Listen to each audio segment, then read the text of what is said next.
Hi friends, welcome to Nipu Nagaraj, the voice of truth. మీరు ఈ channel ఇంకా సబ్స్క్రైబ్ చేసుకోకుంటే వెంటనే సబ్స్క్రైబ్ చేయండి ఫర్ ఇన్స్టెంట్ అప్డేట్స్. ఇక ఈరోజు మా టాపిక్ స్టాలిన్ పాయే జోసెఫ్ వచ్చే అని వాపోతున్నారు మన ట్రేడ్ పండితులు. మనకు తెలుసు కదా, ప్రజలకు వివేకం వచ్చే వరకు పాలిటిక్స్ ఇలాగే కామెడీగా ఉంటాయని. ఇక తమిళనాడు విషయాన్ని చూచుకున్నట్టయితే మొన్నటి వరకు రూలింగ్ చేసిన స్టాలిన్ ఫ్యామిలీ సనాతన ధర్మాన్ని నిర్మూలిస్తాం అని ఊపిరి బిగబట్టి మరీ నినదించేవారు. ఇక చిన్న భాష ఉదయనిధి అంకులైతే సనాతన ధర్మాన్ని డెంగ్యూ మలేరియాలతో పోల్చి సునకానందం పొందాడు. ఇక జనాలకు ఎక్కడో మండి డిఎంకే పార్టీని నేల నాకించేశారు మొన్న ఎన్నికల్లో. సరే, ఈ దెబ్బతో అయినా స్టాలిన్ ఫ్యామిలీకి బుద్ధి వచ్చింటుందిలే అనుకుంటే, మొన్న అసెంబ్లీలో చిన్న భాష ఉదయనిధి స్టాలిన్ మళ్ళీ రెచ్చిపోతూ సనాతన ధర్మాన్ని నిర్మూలించాల్సిందే అని కొత్త సీఎం జోసెఫ్ విజయ్ ముందు నిబ్బా ప్రసంగం చేశాడు.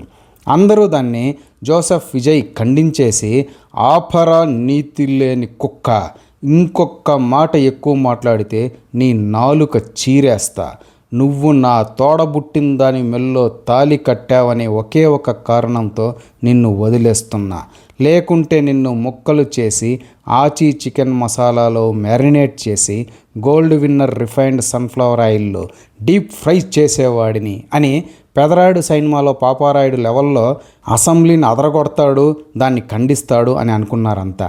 కానీ జోసెఫ్ విజయ్ ఏమో ఎస్ ఆల్ రైట్ అన్నట్టు చిన్న భాష ఉదయనిధి స్టాలిన్ స్పీచ్కి తల ఊపేశాడనమాట. అయినా ఇక్కడ చిన్న స్టాలినో జోసెఫ్ విజయ్నో అనుకోవడానికి ఏమీ లేదు. ఆ అసెంబ్లీలో అక్షరాల 200 మంది హిందూ ఎమ్మెల్యేలు ఉండి కూడా ఒక్కడు కూడా ఆక్షేపం చెప్పలేదు. దాన్ని బట్టి చెప్పచ్చు వాళ్ళు వాళ్ళ పార్టీ అధినేతలు చెప్పుచేతల్లో ఎలా ఉన్నారో. తప్పంతా జనందే ఈ లెక్కన. ఎన్నో ప్రఖ్యాత పురాతన హిందూ దేవాలయాలకు, హిందూ సంస్కృతికి ప్రసిద్ధి అయిన తమిళనాడులో ఇలా పొలిటికల్ అగ్రనేతలు సనాతన ధర్మాన్ని నిర్మూలిస్తాం అంటూ బహిరంగంగా వాగుతున్నా కూడా ఎవ్వరూ మాట్లాడలేకపోతున్నారు. ఒకప్పుడు రాజరాజ చోళులు, పల్లవులు వంటి వారు ఏలిన తమిళనాడు గడ్డపైన ఈరోజు ఈ దుస్థితి దాపురించింది అంటే పాలిటిక్స్ ఏ రేంజ్లో బస్ట్ పట్టాయో చెప్పచ్చు. ఇక కొత్త నాయకుడు జోసెఫ్ విజయ్ కూడా అదే తానులో మొక్క అని అర్థమవుతూనే ఉంది.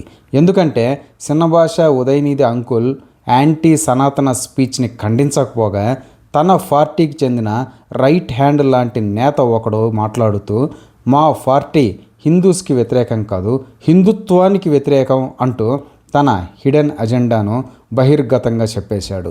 ఇదే తమ అధినేత జోసెఫ్ విజయ్ అభిప్రాయం కూడా అని కొండలు బద్దలు కొట్టేసి మరీ చెప్పేశాడనమాట.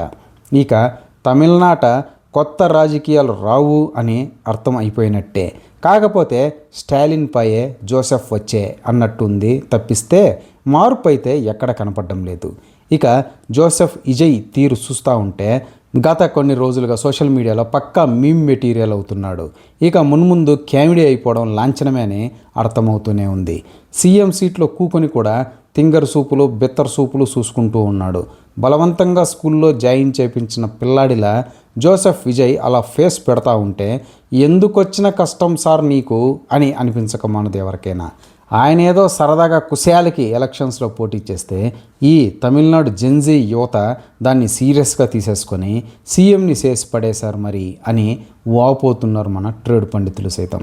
ఇదే ఫ్రెండ్స్ ఈరోజు టాపిక్. ఇలాంటి లేటెస్ట్ అండ్ ఇంట్రెస్టింగ్ టాపిక్స్ కోసం please subscribe to Nipu Nagaraj, the voice of truth, and please like, share and comment this video with your valuable opinion. See you again.